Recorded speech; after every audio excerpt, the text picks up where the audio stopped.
Hello, MennoNerds, this is Michael. I want to talk about racial reconciliation in South Africa.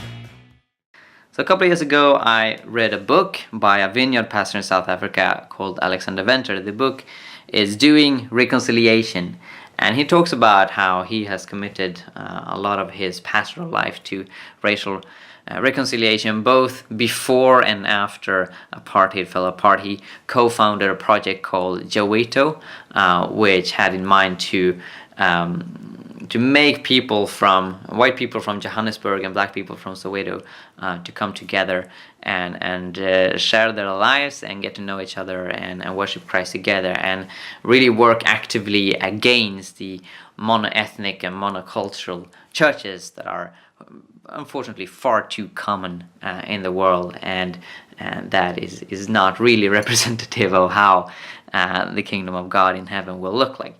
Now, I was in South Africa 3 years ago. It's a really damaged country, in my opinion, and the wounds of apartheid are so evident.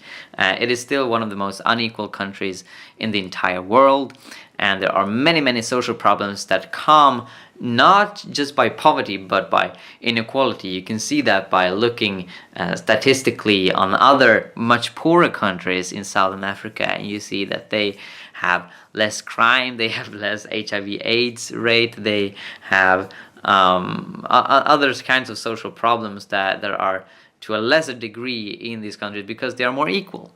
So there's some problems that come with inequality rather than just poverty.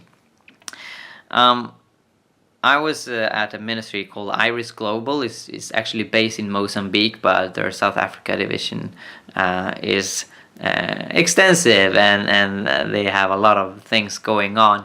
And I met Pastor Surprise Itoli, who's a really inspiring, charismatic leader. I can really recommend his book, Voice in the Night, which is so amazing. The miracles that he has experienced and the revival that he is leading, really. He is responsible for all the pastors within Iris Globals, which numbers to over 10,000. So he has a lot to do internationally, or in Africa at least. But then also he is leading the work in South Africa, and he is pastoring 2 churches. So one church was in Nelspruit, which is for the most part a white city, and the other one was in a village, a township called Backdoor, where no white person had been living until the Irish missionaries came around 20 years ago. And these churches, they have different cultures. It's very evident they have different worship cultures, but they're doing quite a good job in merging people.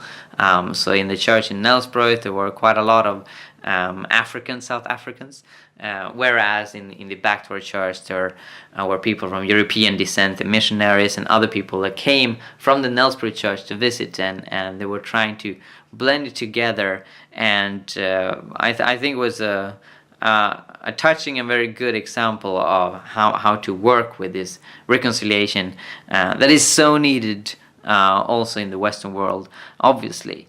Now, relationship isn't the end, it's the start, and we have to acknowledge, as Steve talked about, the collective responsibility of white people, and white people need to take steps back, and we need to listen a lot to our black sisters and brothers and people from other minority groups. But obviously a very good start is to actively work against being blindfolded in one particular group and getting to know each other and create relationships. Thank you for watching, and God bless you.